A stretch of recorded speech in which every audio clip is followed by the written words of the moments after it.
Tonight, you're the talk show host. You have the chance to talk to our guests face to face, live. Our topic tonight, it is a phenomenon, taking nearly $1.2 billion at the box office in just over a month, putting it in the ranks of the top grossing movies ever. The Black Panther. Created in 1966 by two Jewish guys from New York, Jack Kirby with Stan Lee at Marvel Comics. The Black Panther started out as a lesser-known character who appeared in scores of guest appearances before landing his very own comic. But more than just another superhero, T'Challa was the very first black superhero.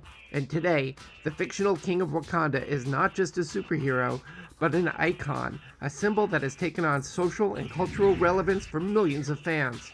Tonight, my guests are Arlen Schumer, graphic artist and noted comic book scholar, celebrated horror writer Stephen Van Patten, the Brookwater trilogy, Alexander Zalben, managing editor at Decider.com, who's written for Marvel Comics and is co-host of the long-running talk show and podcast Comic Book Club Live.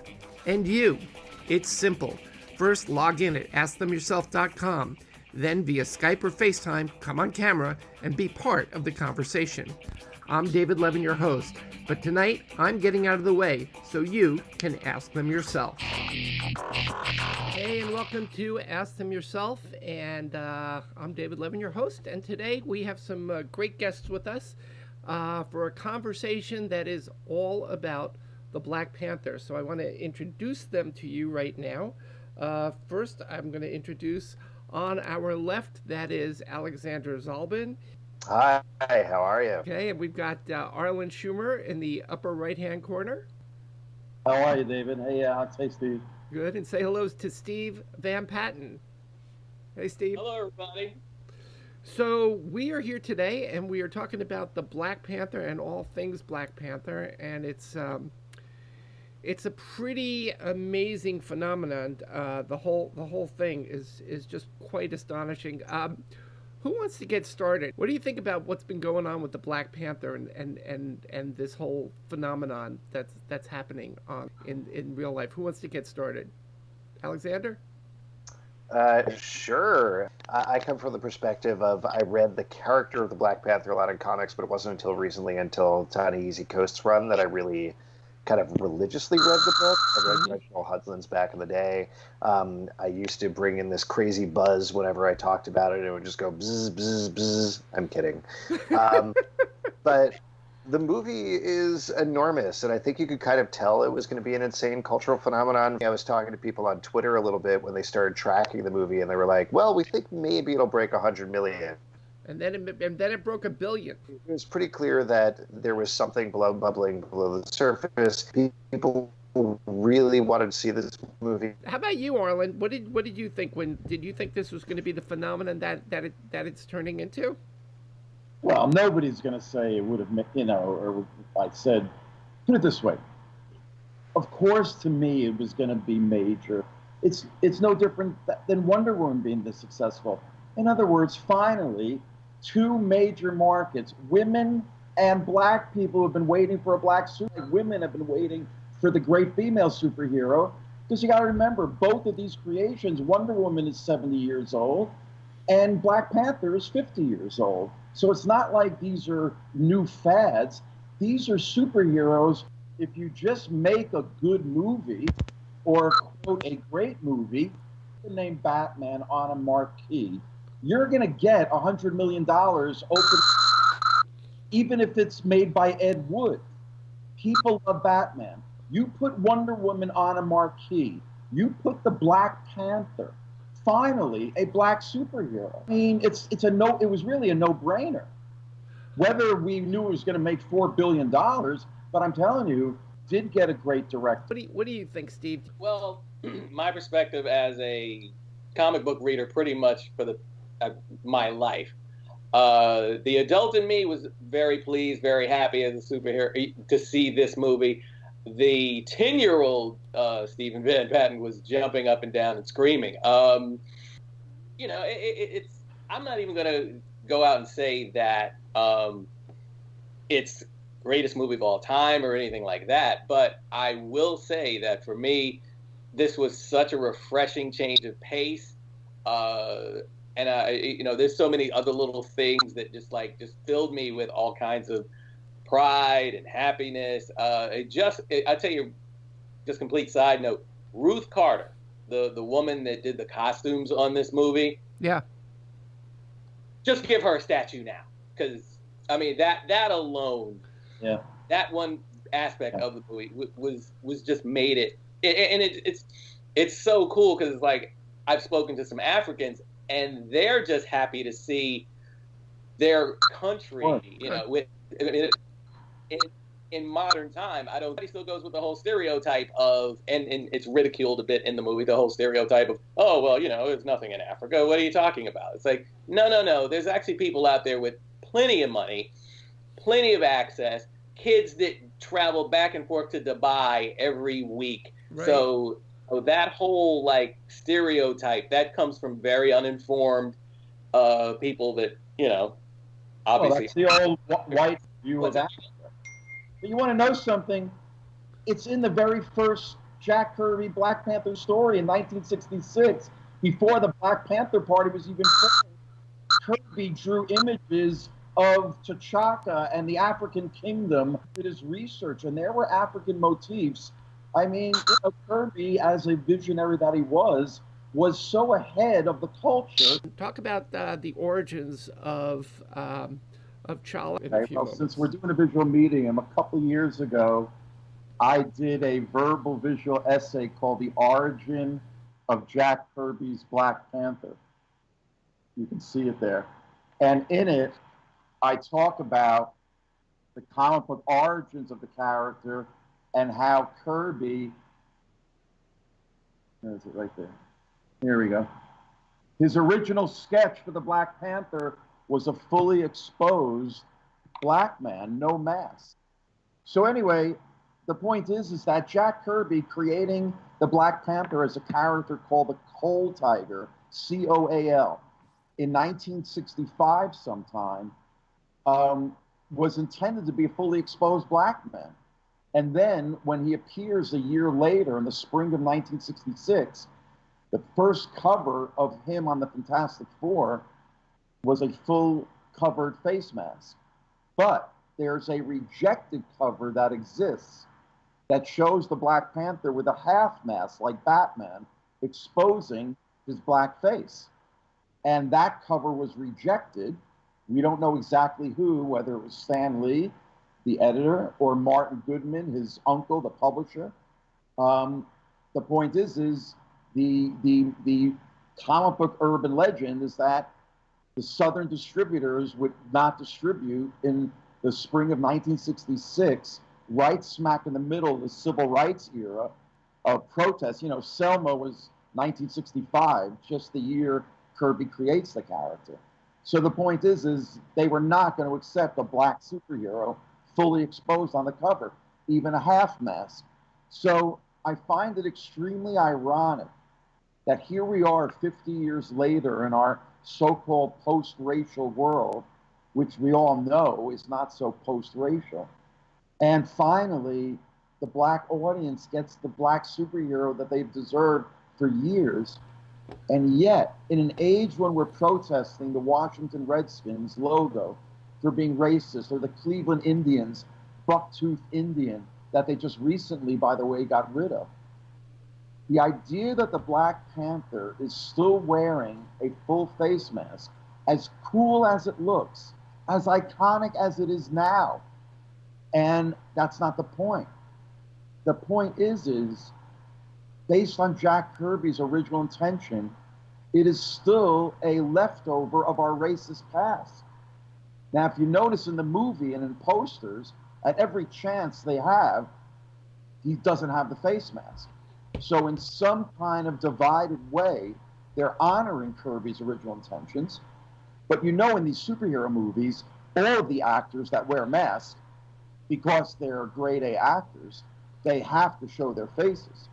Only that Judge Dredd movie a couple years ago did Carl Urban, is that his name? The actor, understand and put his ego aside, that Judge Dredd is never supposed to show his face. But in these superhero movies, all the masked characters all walk around without their masks. I mean, Spider-Man, at the drop of a hat, they find a way to have him walking around as Peter Parker. Captain America barely Here's the shot wears of Cold Tiger that you were talking about earlier, by yeah, the way. there we go. That's a cleaned up version. It's not really the actual original sketch. It looks like somebody came in and inked it later. But the point is, I mean, that looks like Obama as a superhero. How far ahead of the time is that? And you can see some of the, I mean, it looks like really the Captain Marvel cape is very, Captain Marvel from the 40s.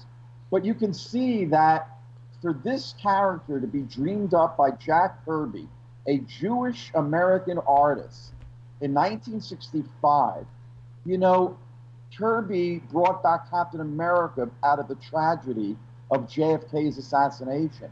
Kirby, the patriot, the World War II veteran, felt that America needed a leader after Kennedy's assassination, and he felt we've got to bring Captain America back, and that's why Captain America was brought back in 1964.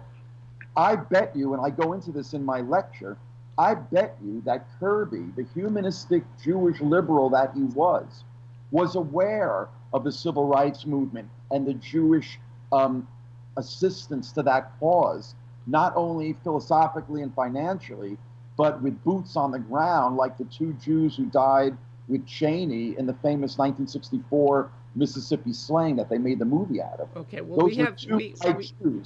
I think we've got Alex back now. Alexander, you back? Yeah. Hey, how's it going? I had a question. Welcome for you back. guys. Uh-oh, we can't hear him. Who is the Black Panther? Is he a comic book character? He's talking. I can't hear him. I hear what you're doing there. Alexander.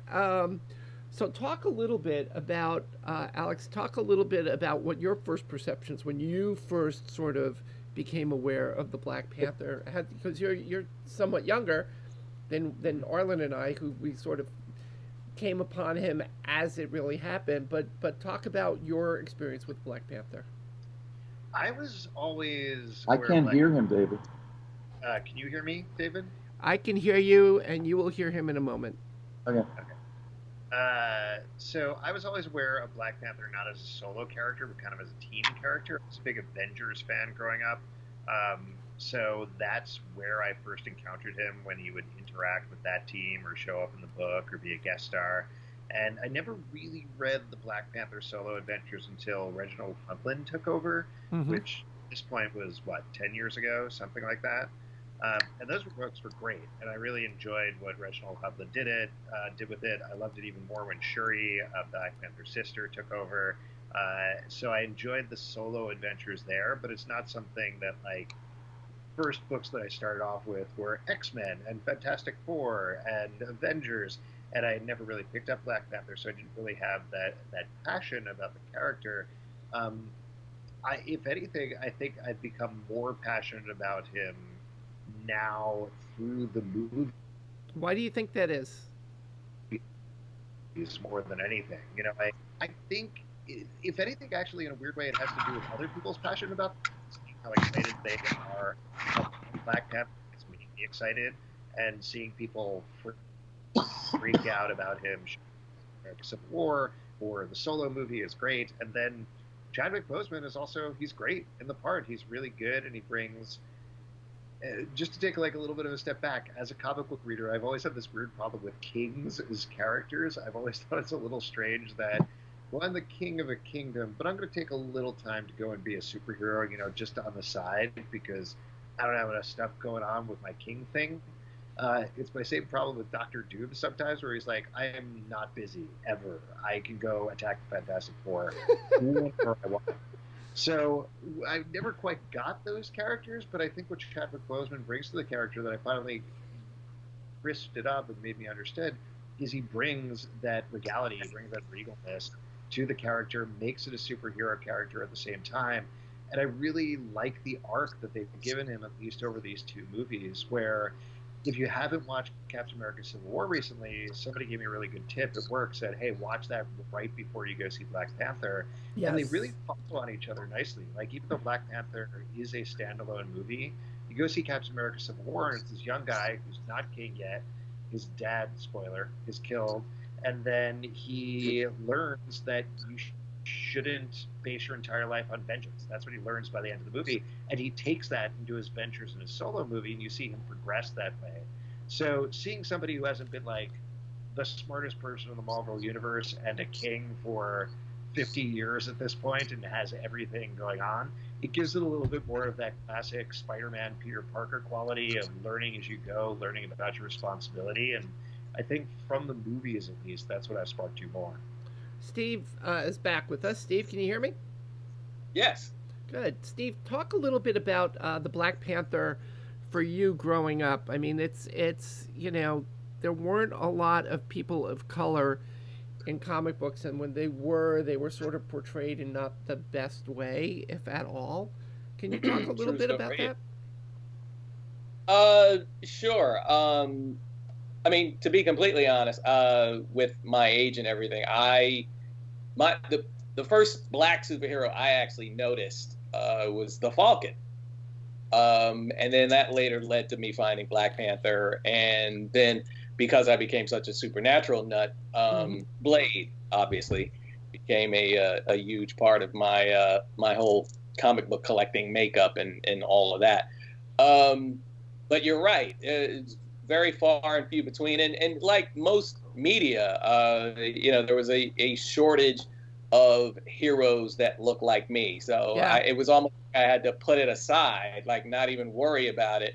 And then, of course, eventually, you know, as I got older and got a little more outraged and, you know, and whatever, you know, then that's when I started making my own stuff, which is just to sort of, I guess, cathartically deal with that, so to speak. But, you know, for me, seeing this done as well as it was, and I know earlier I was raving about Ruth Carter and a few other aspects of this film.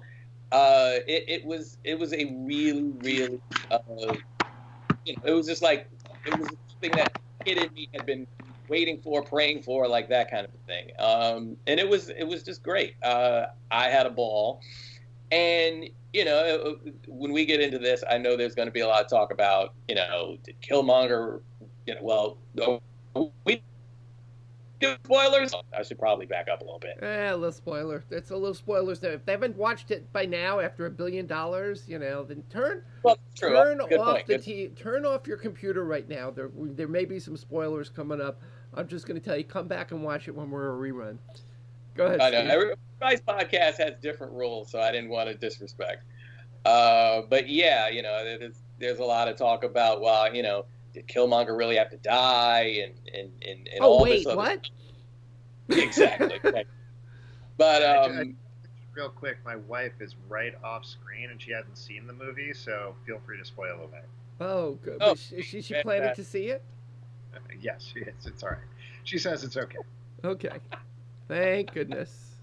But you know, for me, the movie, what was great about it also was that in its own way, it's actually kind of a standalone. It is, totally. Because you didn't really need to be all up. Like, obviously, guys like me, you're on a date, you know, your date's going to say, what was that broken white boy joke about? And it's like, you'll find out later. It's fine. You know, it's like that kind of thing. You know, it basically, what's going to be great about this is it's going to draw, and this is a smart thing, I think, on Marvel's part. It will draw people who really just wanted to see a black superhero into their whole thing now. Not that they need more money, but you understand what I'm saying. Yes, they need more money. They do need more money. They want more money. Let me throw something out there. More money, absolutely. Well, let me throw something out there. We'll talk about the Killmonger. That's a political aspect of the Black Panther film. But one of the things that I've been talking about that's bothered me about the movie is they portray this highly advanced black society with all this technology, and they're very enlightened. And yet they choose their leader based on a purely physical, who can be the, you know, biggest tough guy. I thought not only did that send a very confusing message, but as we spoke earlier, Steve, there is an uncomfortable racist past about watching two black men beat the crap out of each other. And the idea that this is this highly advanced society's way of choosing a leader based purely on physical strength was very disconcerting for me. Right. And I understand your historical perspective on that. And I know we talked about this in the test and Django and, you know, the buck fighting, as I believe it used to be. Yeah, I mean, that was a fact of slavery. That's a fact. Yeah, no doubt. You know, and while I certainly understand, you know, that end of it, well, two things kind of come to mind. It's like, well, you know, this, you know, fighting, that's men anyway, you know.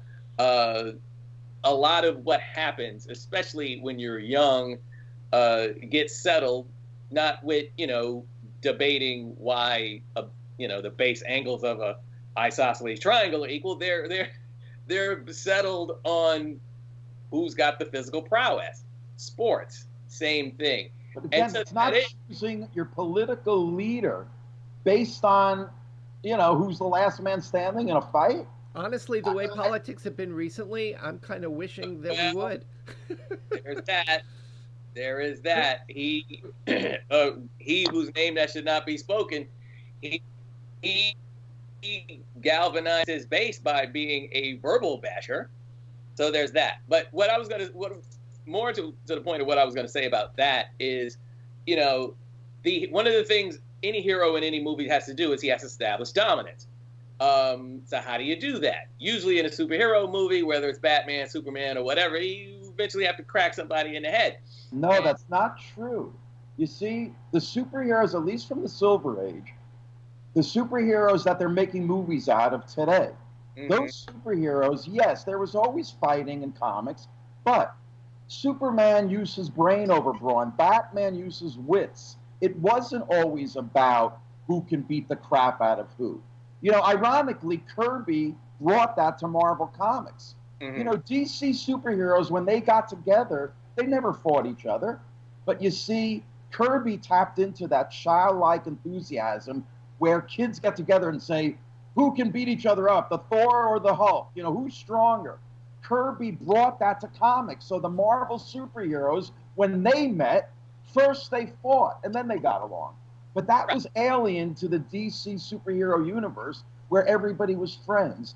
They only fought the villains. They didn't fight amongst themselves. Interesting. So again, this whole idea, if you strip that all away, you're still left with a highly advanced black society is picking their leader based on basically a boxing match. Okay, I'm going to stop here just for a second. Throwing that out. Alexander, I'm going to put you off for a second because we got a caller coming in, and I'm going to bring them in, and then I'll call you back and bring you back on in a minute, okay? Meanwhile, you guys can continue to verbally bash each other for a little bit. No, I'm just kidding. Verbally bash. Okay, well, let's talk about Killmonger. I thought one of the problems I had with the movie is that I thought Michael Jordan was great as Killmonger, but the problem I had with, by immediately making him a murderer in the beginning of the movie, you immediately knew that in the law of movie storytelling, the murderer must pay for his crimes. So the idea that he not only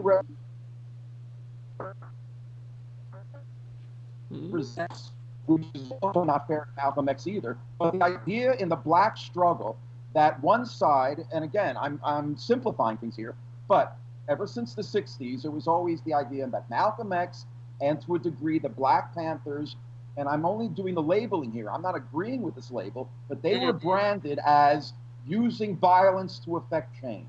Martin Luther King represented, like Gandhi, the nonviolent way of effecting change. In the end, they were both assassinated. Well, but basically, Killmonger represented the Malcolm X radical Black Panther, let's use violence. And then, of course, he dies in the end. He was a great character. but I thought it was a disservice to not only the memories of Malcolm X and what he stood for, but I really think, and I'm speaking as a white Jewish kid from New Jersey, but I think, speaking from a black perspective, I would be very disappointed that the filmmakers, black people themselves, decided to basically condemn the Malcolm X side of the debate, brand him as violent and basically as using murder to justify political gain. And then, of course, he's got to pay the price for that at the end. I thought that was a predictable, unsurprising, and very disappointing way of treating Killmonger. I think they made a big mistake. He should not have been a murderer. It should have been more ambiguous, and he should have been left to live at the end to show, just like Malcolm X deserved to live and not be killed for his beliefs. You know, the side and the Black Panthers, if you know their history, they got a raw deal by the government and the police. And if I just saw a Black Panther documentary, basically the police set them up and basically murdered them. And some of them are just getting out of jail now, 45 years later. All very true. So, I'm disappointed that we got this message from the movie. Sorry. Brought back Alexander. By the way, Daryl, if you were still watching, call back, because we almost had you on and we weren't able to bring you in. So hang up, call back again. Alexander, what do you think of all this? Have you been following what we've been talking about? I don't know. I think I just missed a little bit at the middle there, but it sounds like you guys were arguing about Killmonger and how he ended up at the end. Was that kind of accurate? Yes. That's part of it. Yeah. We also got into the politics of the whole business. Oh, sure. I mean, I think honestly, it's not totally up to me to say. I liked how it ended. I thought his statement was really powerful at the end. I think it's pretty weird that Black Panther consistently confronts people on snowy mountaintops and then, tries to stop them from killing themselves, and sometimes it's successful or not. So that's something he's really got to work out and work on. But overall, I thought Michael B. Jordan was fantastic as the character. I loved him in the part. He was enigmatic.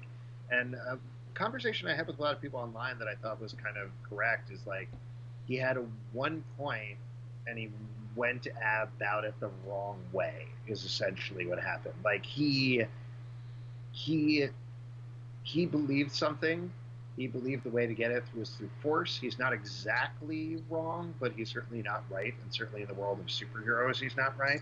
And ultimately, what he was there for was to teach Black Panther a lesson. And Black Panther kind of taught him a lesson, but not enough. And he didn't want to learn it at the end. So he was a good villain. But the Panther learned the lesson at the end. Go ahead, Steve. Well, I don't know so much about. Well, there's a couple of things that we've kind of glossed. That was kind of meandering. No, not at all. Well, the first thing, I don't necessarily equate Killmonger with Malcolm X. Malcolm X, was really, his thing was self-defense. His thing was, well, if you come on my property or if you hit me, then God help you, because I'm going to retaliate, as opposed to what Dr. King was. Dr. King definitely had a very he branded by white media. I'm not saying he really was, but that's Arlen, how he. Let Steve finish his point. I don't know. I get all of that. And we, and in other comic book circles, we could have that same debate about Professor X and Magneto, on and on about, all of that. But the thing is, there is the difference between the actual committing violence and saying, I will be violent if you are violent towards me. So I never really 100% signed off on that to that extent. Now, the other thing I'll say, as far as Killmonger's death, I think what the filmmakers and the writers had decided as far as his death goes is that the character was being true to himself. All this time he's pushing for liberation, and now he's got the choice of dying or because there's no way Black Panther lets him live, but then just they just shake hands and that's that. He's going to keep pushing. He would keep causing problems, and they both know that, which is why he would have locked him up. So with that end, he said, no, I don't want to be locked up. Let me go.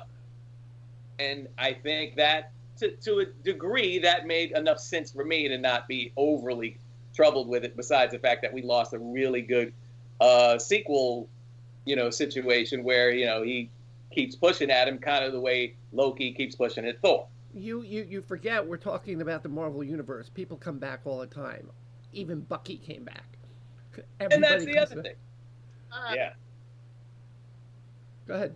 I mean, I think there's a different kind of thing, though, right? There's a different sort of character than Bucky who fell off a train into icy waters or something like that. This is somebody who we watch die, and this is... I think there's a difference between the Marvel Cinematic Universe and the comic books that we're used to, because the Marvel Cinematic Universe ultimately in a certain way is finite. Like, there are these events that happen, and with some exceptions, if a character dies on screen and you watch them actually expire, they're dead. And to go against that invalidates a lot of what's going on. I know there have been exceptions already, absolutely, but versus comic books, which are monthly, they're ongoing, they've been going on for decades, I think we've kind of come to accept that there is this revolving door with death that happens, where the MCU, at least for now, at least until they reboot the movies in 5 years, I think they're trying to put a permanence there. And particularly with Killmonger, it's a more human story. Yes, he has the strength of the Black Panther for drinking the flower and everything, but I don't think it makes sense to bring back. I like Killmonger as a character. I thought he was well drawn. I thought that you understood where he was coming from, and to the extent that the way it started, it felt like he wanted good things for his people. Of course, Absolutely. He turned out, that at the beginning, I'm like, okay, why am I not rooting for this guy? And then he turned into be a son of a bitch, and it was all about himself. Hold on a second, David. He was a murderer right in the beginning of the film. But he was... He didn't go through an arc where he was non-violent in the beginning, and then by the end of the movie... But what he wanted, his methods were terrible, but what he wanted, what he said he wanted, in other words, I'm not talking about his actions. His actions didn't have much... I didn't say he was a hero, but I'm saying his motivations were understandable. And in fact, at the end of the day, T'Challa... By the way, I always thought it was Chala, because somebody said, when I was a kid, I thought it was T'Challa, and then somebody said, no, it's pronounced Chala, and then in the movie they pronounced it T'Challa, but we can debate that too. So to my understanding of what Eric wanted, he wanted good things for his people. It's similar to what you were saying earlier about Magneto wanted good things for his people too. He was just willing to kill everybody else on the planet to get it, which is not such a good thing. But in terms of storytelling, when you up front in a character, cancel out the noble intentions if you have him murdering people in the beginning. It makes the noble intentions, in terms of storytelling, that they can never be validated with murder. And I think by doing that, they condemned him right from the beginning. So, of course, at the end, he has to die. He has to die to pay for his crimes. And there was because if they let him go, you're letting a murderer go. So I just think they made a big error with the way they decided to treat Killraven. And I just think that was a big mistake and unfair to the history. Look, when the Black Panther movement started, they were not killing cops. But a year or two later, when they did kill a cop because the cops were on top of them all the time, the white media finally, you see, we've been telling you they're violent. So they had something to condemn all the good that the Black Panther Party did in terms of the community things they did and feeding people and the homeless and everything they did to try to uplift their people, which is what Killraven represented. But you see, they branded Killraven a murderer right from the beginning, which storytelling-wise invalidates your noble cause. Okay, so let's I would love for people to call in. We had Daryl in and a couple other people calling in before. They seem to have left, but I hope you guys. We want to know what you think at home. So feel free to call in again at askthemyourself.com. Log in. It's really easy to do, and we have a hell of a time getting you on the air, but we're going to try. In the meantime, we're going to continue our conversation. Let's talk a little bit about the comics, and do you think there's a one of the major differences between the Black Panther that we saw on screen and the Black Panther that we've seen in the comics over the years? I'll put that one to you, Arlen, to start, because you've been with the Black Panther longer than any of us, I think. Well, it was a beautiful both tribute and homage to the very earliest Kirby images of Wakanda and of T'Challa's father, the African prince, and treating it with respect and with dignity and with vibrancy and color and all that technology that's in those first 3 issues of the Fantastic Four from 1966. This movie was totally faithful to that original African Afrofuturist vision that Kirby, as an autodidact, instinctively in 1966 put down on paper when nobody was doing. There's a whole movement called Black Kirby that's run by this Professor John Jennings up at SUNY Buffalo, and it's all about mixing Jack Kirby motifs with Afrofuturism, and he calls it Black Kirby. So Kirby was just, so what else is new? He was a visionary, and that's what I loved about the movie is, man, had Kirby lived to this day, he would have been proud to see so much of his original vision up on screen. That is true. I have to say, it's what was done. What about you guys? Do you think there's a difference besides the Kirby stuff, and besides what about the stuff that was brought in later on by Reginald Hudlin and some of the other writers who came in? What do you guys think about that, Steve? Well, the Reginald Hudlin stuff and Ta-Nehisi Coates, I'd say there's definitely hints throughout the film from both of them. One thing that I'll say is you froze up. We froze you up. That's 50 years. What's yeah, that? Go ahead. You. Sorry.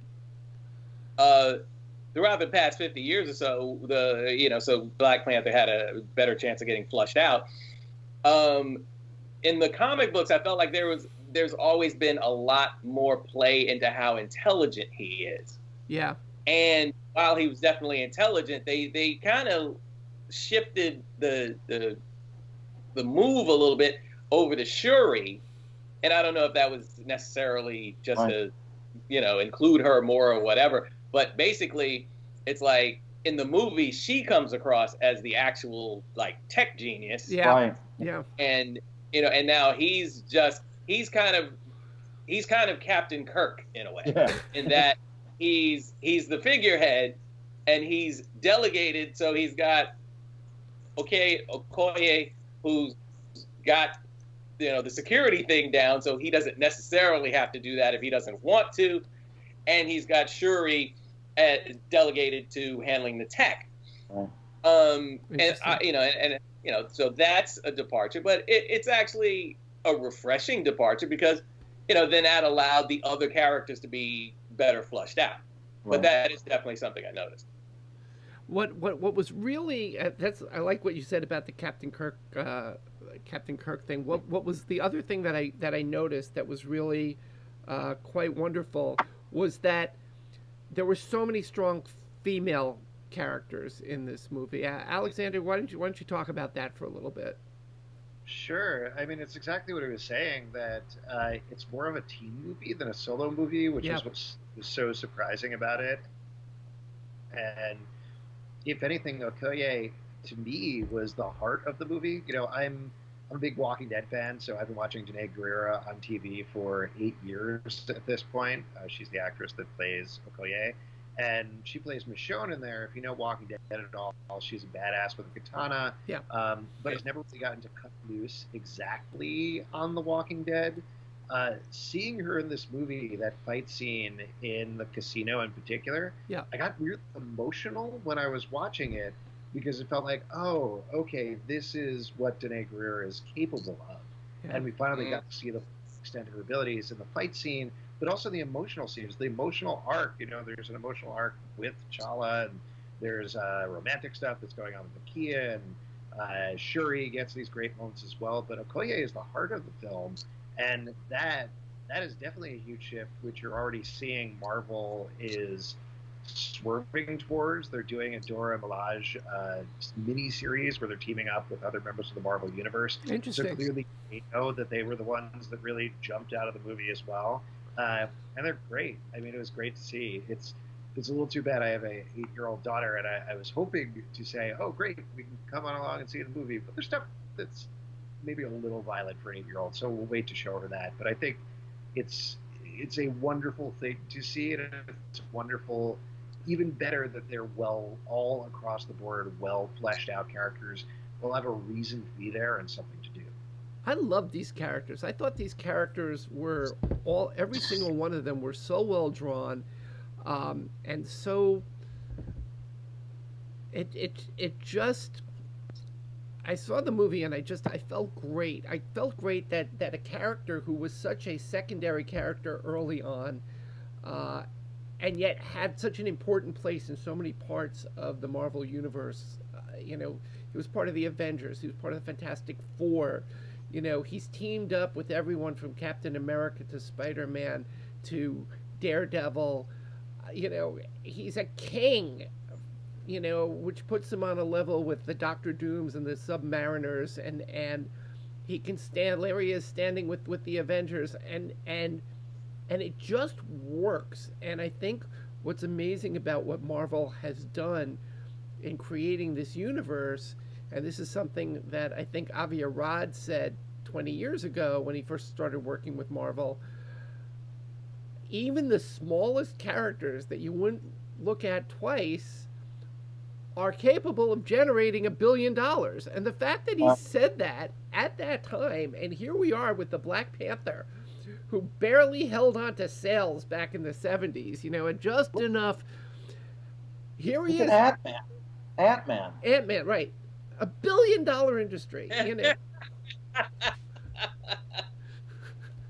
And Ant-Man, by the way, as I recall, there was a Saturday Night Live sketch decades ago where Margot Kidder played Lois Lane, and Bill Murray played Superman, and they had a party at their house, you know, and they were married, and Lois still didn't know that Superman was Clark Kent, but she was married to Superman, and the guests were the Hulk and the Invisible Girl, and Garrett Morris came on as Ant-Man.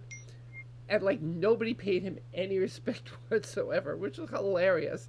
And he actually made a cameo appearance in the movie, you know, which seemed random at the time. And then I'm like, wait, no, he played Ant-Man in this SNL. Enough rambling from my part. That's a good Easter egg. Yes, we got lots of good Easter eggs. So what do you think? Where do you think this character is going to go going forward in the movies? I'd love to see him in Avengers Infinity War. I think that would be a lot of fun if he showed up there. Yes. I wonder if they'll bring him in. No, I mean, seriously, though, yes. We're going to see him there. We're probably going to see him in Infinity War Part 2 as well, which is 2019. Yeah. There's no doubt in my mind that we're going to see a Black Panther 2 from Ryan Coogler. Yeah, they've already greenlit that, as I recall. Listen, I don't think we have a date yet. What? Go ahead. I was going to say the law. Oh, go ahead, please, Arlen. No, go ahead. You have the camera. Me? Yeah, go ahead. Oh, I don't know. I was just going to say, the law of Hollywood is anything that makes this amount of money, I guarantee you're going to be seeing the Black Panther. You might be seeing a standalone Shuri movie for all we know. Yeah. You know, and nothing wrong with that. I'm just saying, get ready for Black Panther, I think, mini mania, because again, there's a worldwide market for it. You know, this is something that has been boiling under the surface for 50 years. So anything that makes this amount of money is going to get, you know, duplicated and tripled. And, you know, let's just hope they can keep up the quality and, you know, the kind of integrity of the character and what they've established. And hopefully they won't water it down and we won't be suffering from too much Black Panther. Steve? Well, what I'm predicting, along with everything Arlen just said about there being all sorts of Black Panther movies. And you froze up again. I think gonna see. I broke up. You're back. Okay.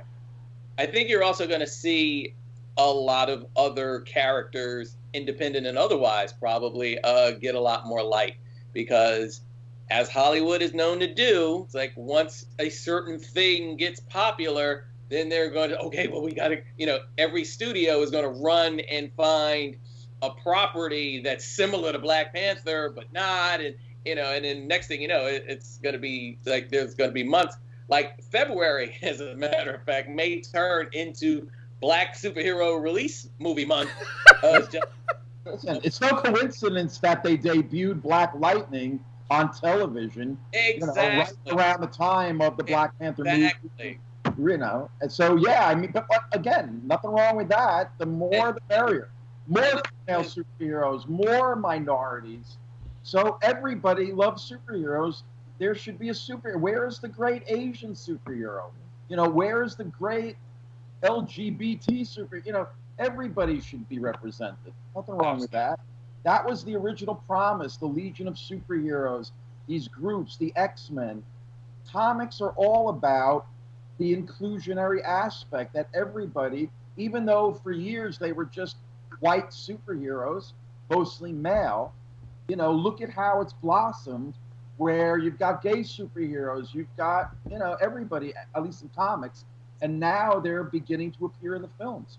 Oh yeah, well, also, if you're into the CW and what they're doing at all, it's like every cast of each of the CW shows, full on spectrum, and you know, and it's great, because that's a better, even though it's about superheroes, those shows are a better representation of real life. Exactly. Listen, I grew up when comics were a boys' club. It was all white boys. There weren't girls. And it's really only been the growth of the movies of the past 15 years or so, since really the X-Men films, which were right at the dawn of the new millennium, started to bring in a female audience, because they went to the movies with their boyfriends or their husbands, and all of a sudden we started to see more women at comic conventions, and it started to grow. You go to a comic convention now, you go to a comic book store, there's Black, Asian, male, female, young, old, everybody's represented. But again, comics used to be a white boys club. We wanted more people, we wanted girls, but you know what I mean? It's like they weren't there. Yeah. Well, I am old enough to remember going to a comic convention and it being a complete sausage fest. Yeah. Not the case anymore. I actually tell some of these younger cats, you don't know how lucky you are. Exactly. You can actually meet your wife here. You know what I'm saying? It's like, when I was doing this, I was just spending money. That you know, and I was happy and I was having a good time, but you know, come on. I leave the comic book convention and go have a conversation about this. I get looked at like I have three heads. It's really interesting, though. I mean, I remember going. Okay, now we're going to talk about the old comic conventions versus the current ones, and you know, we're going to wrap it. We're going to wrap this up in a second. But I remember going to the comic conventions back then. It was like, you know, thousands as opposed to tens and hundreds of thousands, and they would be in a hotel, you know, and there'd be a couple of suites open, and one day, I must have been 15 or 16 years old, and I just wanted to sit down, and I found this little suite, and there was some water and some coffee and some snacks, and a bunch of people were just sitting around sort of leafing through their comics, and I'm leafing through my comics, and I'm sitting, and we're all sort of talking about comics, And I'm listening to the guy next to me talk, and he's talking about this and that and writing, and everybody's talking. And I suddenly realize that I'm sitting next to Steve Gerber at the height of his powers. Like, Man-Thing is out, and Howard the Duck is out, and The Defenders is out, and he's literally my favorite writer, and he's sitting right here next to me. And I'm looking at him, and I'm like, but we'd been talking for so long that it just, I didn't feel intimidated, and I wasn't standing on line, and I wasn't asking for an autograph, and I wasn't like, I was having a conversation, and that doesn't happen anymore, because the lines... It's worth $50 for an autograph, mind you. Well, look, I could show you a book I've got on the shelf, which The Origins of Marvel Comics, which back at that time was the only trade paperback that existed. And I got one page signed by Stan Lee and Joe Sinnott and Chris Claremont and Len Wein and John Romita, and like everybody who was there signed my book. You wouldn't, you couldn't do that today. You know, you'd be paying a week's salary for two of those guys. So pretty much. So it has changed a little bit, and I'm, on the one hand, I miss that stuff. On the other hand, I love that like you said, the 10-year-old me or the 13-year-old me, the world is now what the 13-year-old me would have going, wow, this is cool. This is everything I ever wanted. On the other hand, it was also really cool to be part of a club that nobody knew about. It's like finding a good rock band, and then all of a sudden they hit number one and everybody's in it. And it's like, no, we were there before it was the billion-dollar industry that it is. Mm-hmm. Last thoughts, guys? How about you, Arlen? Well, in May, I'll be at the White Plains Comic Convention. I guess there's a website. I don't know what it is. But White Plains Comic Convention, doing my Black Panther lecture. I think it's Saturday, May 12th. If you Facebook friend me, I'm under Arlen Schumer. I run a couple of Facebook groups, one about Jack Kirby.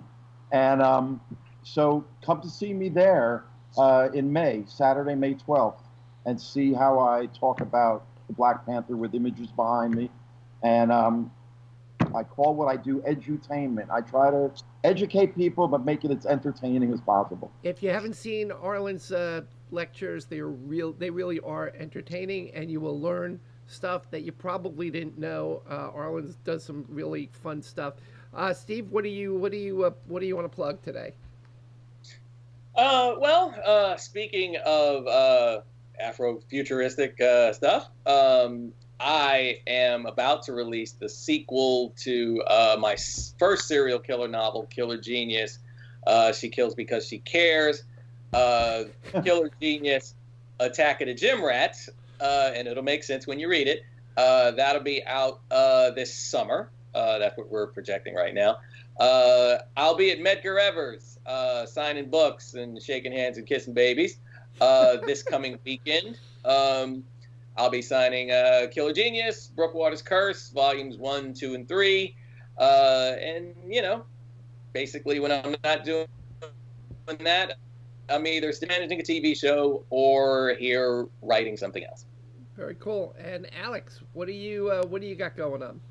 Sure. Every Tuesday night at 8 p.m. at the Pit Loft in New York is a show called Comic Book Club Live. It's a live show, talk show, and podcast. It's totally free. We give away prizes, Midtown Comics gift cards, free comics. So come on by and hang out, and we'll chat about comics.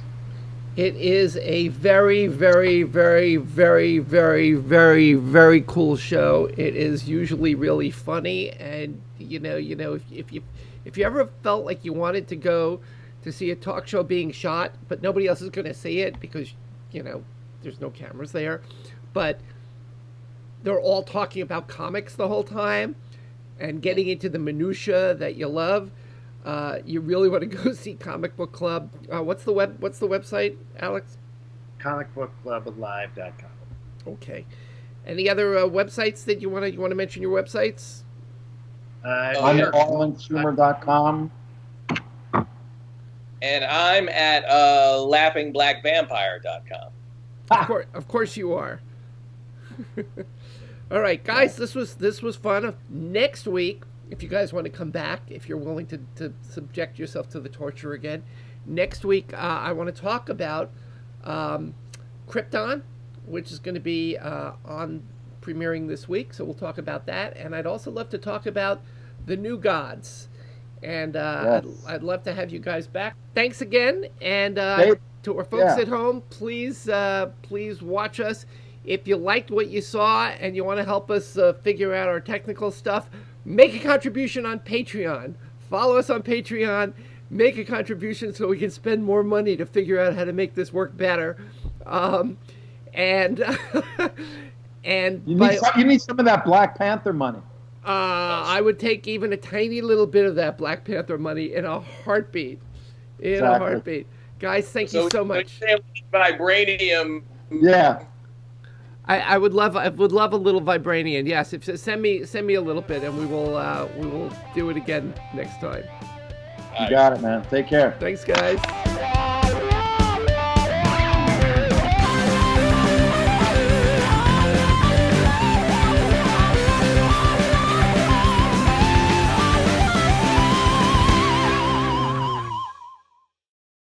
Ouch!